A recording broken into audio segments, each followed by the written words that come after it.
आखाती देशांमध्ये सुरू असलेल्या युद्धजन्य परिस्थितीचा थेट परिणाम आता सर्वसामान्य नागरिकांवर होऊ लागलाय। हिंगोलीमध्ये ड्रायफ्रूटसह मसाल्याच्या दरात मोठी वाढ झाली आहे, त्यामुळे सर्वसामान्य ग्राहकांच्या खिशाला चांगलाच फटका बसतोय।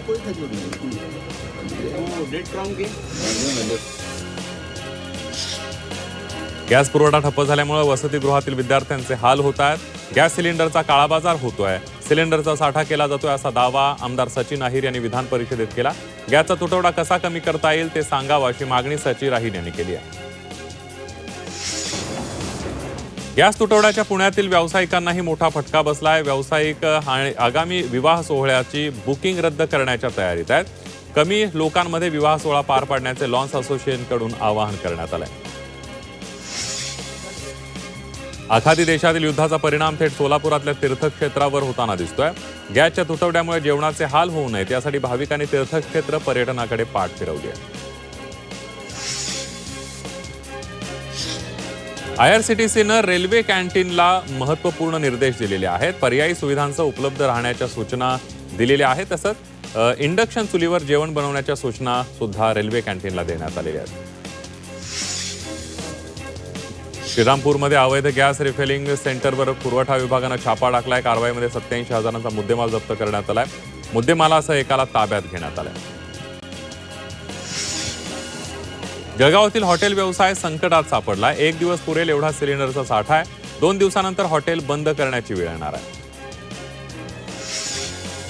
गॅस सिलेंडर मिळवण्यासाठी नागरिकांची झुंबड उडाली आहे। मालेगावमध्ये सिलेंडरसाठी नागरिकांमध्ये बाचाबाची सुरू आहे। सिलेंडरचा काळाबाजार होत असल्याचा आरोप नागरिकांनी केलाय। अमेरिका, इस्रायल आणि इराण या देशांमध्ये सुरू असलेल्या युद्धामुळे इंधन पुरवठ्यावर मोठा परिणाम झालाय। तर कमर्शियल गॅस पुरवठ्याअभावी भारतामध्ये हॉटेल व्यवसाय धोक्यात आलेला आहे। नाशिकच्या येवल्यातील हॉटेल व्यावसायिकांकडे 1 दिवस पुरेल एवढा गॅस साठा शिल्लक आहे आणि तो संपल्यानंतर हॉटेल बंद करण्याची वेळ येणार आहे। मुंबई महानगरपालिकेचे उपमहापौर संजय घाडी यांनी विलेपार्ले पश्चिमेकडील कुपर रुग्णालयात जाऊन पाहणी केली आहे। विविध विभागात जाऊन प्रत्यक्ष पाहणी करत समस्या जाणून घेतल्या। भूमी अभिलेख कर्मचाऱ्यांचा प्रश्न गंभीर आहे। खासगीकरण कुणी मागत असेल तर त्याला विरोध केला पाहिजे असं गोपीचंद पडळकर यांनी म्हटलंय।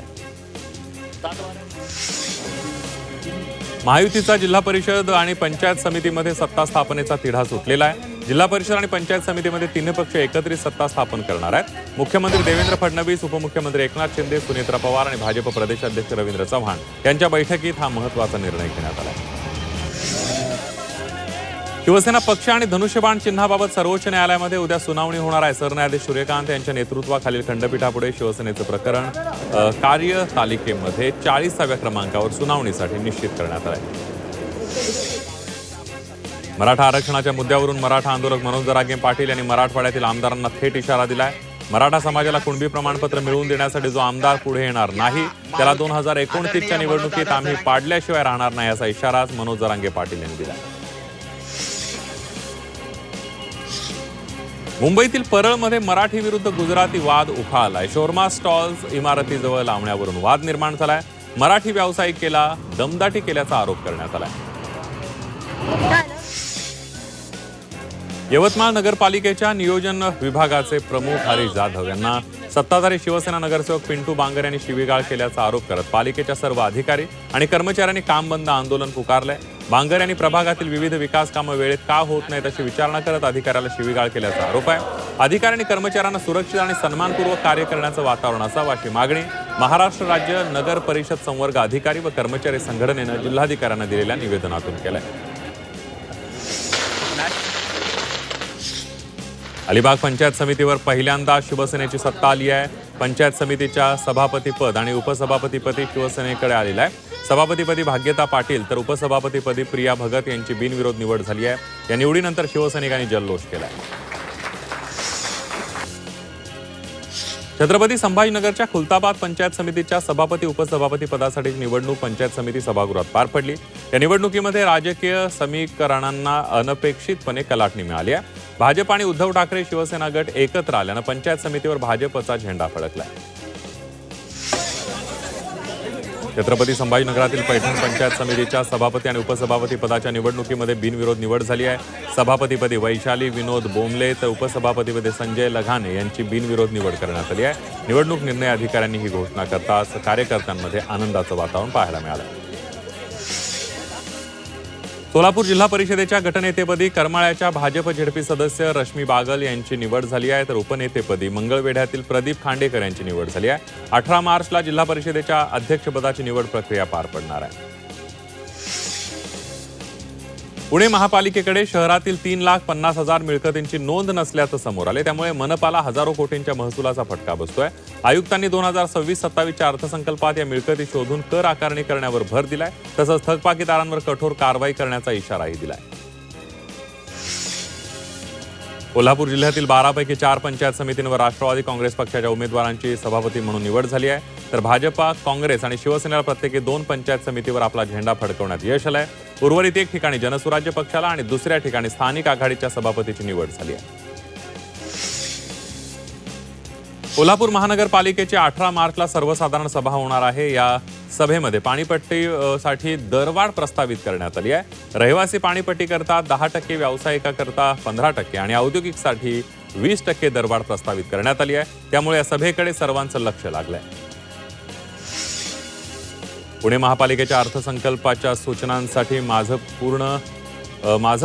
पुणे माझं बजेट उपक्रम राबवला जातोय। महापालिकेकडून 2026-27 वार्षिक अंदाजपत्रकाची तयारी सुरू असून त्यामध्ये नागरिकांचा सहभाग वाढवण्यात येणार आहे। नागरिकांनी आपल्या परिसरातील विकास कामांबाबत सूचना नोंदवून बजेट प्रक्रियेमध्ये सहभागी व्हावं असं आवाहन करण्यात आलंय।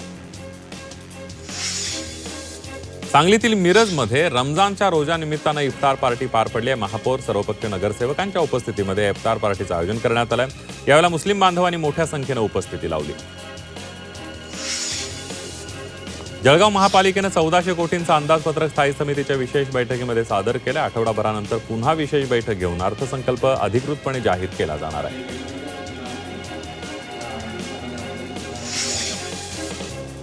पुणे सातारा राष्ट्रीय महामार्गावरील कात्रज ते खंबाटकी घाट पायथा दरम्यान दुभाजक तोडून अनधिकृत जोड रस्ते तयार केल्यानं अपघाताचा धोका वाढलाय आणि त्यामुळे दुभाजकांची तातडीने दुरुस्ती करून दोषींवर गुन्हे दाखल करावेत अशी मागणी राष्ट्रवादी काँग्रेसचे नेते रोहन सुरवसे पाटील यांनी केली आहे। ठाण्यामध्ये पाणी टंचाई विरोधात राष्ट्रवादी शरद पवार पक्षाच्या नगरसेवकांनी महापालिका मुख्यालयामध्ये अंघोळ केली आहे। पाणी टंचाईचा निषेध व्यक्त केलेला आहे। पाणी टंचाई समस्या मिटली नाही तर अधिकाऱ्यांना अंघोळ घालण्याचा इशारा अभिजित पवार यांनी दिला। एफसीन फाईल विरोधात संभाजीनगरमध्ये वंचित बहुजन आघाडीकडून आंदोलन करण्यात आलंय। पंतप्रधान मोदींचा प्रतिकात्मक पुतळा पेटवण्यावरून गोंधळ उडाला। आंदोलक आणि पोलिसांमध्ये धरपकड झाल्याचं पाहायला मिळालं। भिवंडीमध्ये आशा स्वयंसेविकांनी सामुदायिक राजीनामा आंदोलन केलंय। प्राथमिक आरोग्य केंद्रातील डॉक्टरांच्या मनमानी विरोधात स्वयंसेवकांनी राजीनामा देत आंदोलन केलंय। तत्काळ बदली करा अन्यथा राजीनामा मंजूर करा अशी मागणी यावेळेला आशा सेविकांनी केली आहे।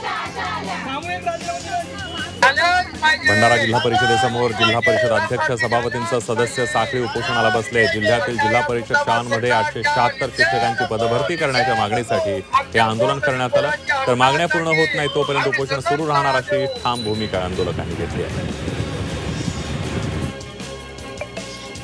भंडाऱ्यामध्ये महावितरणने नवे नियम लागू केल्यानं सोलार उद्योजकांना प्रकल्प बसवण्याचा मार्ग बंद झालाय। 12 महिन्यांच्या सरासरी वीज वापराच्या आधारे सोलार प्रकल्पाची क्षमता निश्चित केली जाणार आहे। त्यामुळे मनाप्रमाणे जास्त क्षमतेचा सोलार प्रकल्प बसवण्याचा मार्ग बंद होणार आहे। या नव्या नियमानंतर अनेक ग्राहकांचे प्रस्ताव प्रलंबित राहण्याची शक्यता आहे।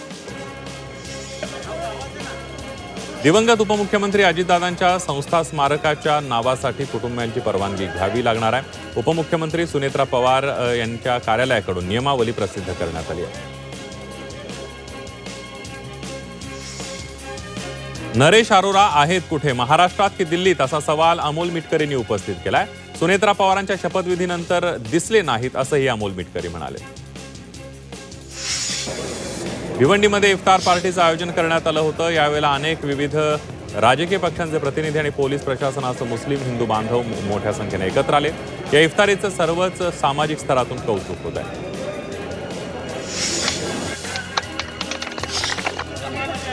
अकोल्यातील महेशपूर गावामध्ये शेतकऱ्यांनी पारंपरिक शंकरपटाचं आयोजन केलं. म्हैसूर गावामध्ये शंकरपटाची मोठी धूम पाहायला मिळाली.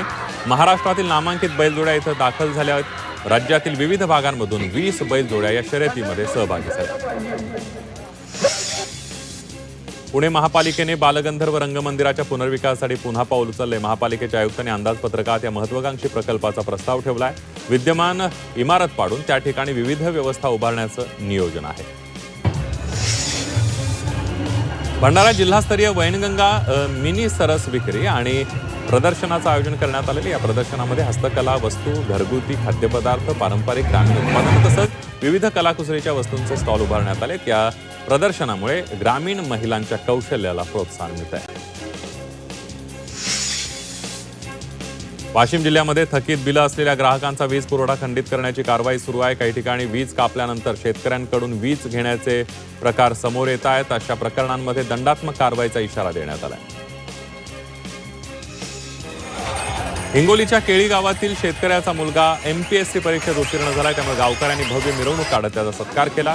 राजरत्न खिल्लारे या तरुणाने वयाच्या 23व्या वर्षी गावामध्ये पहिला पोलीस उपनिरीक्षक होण्याचा मान मिळवला.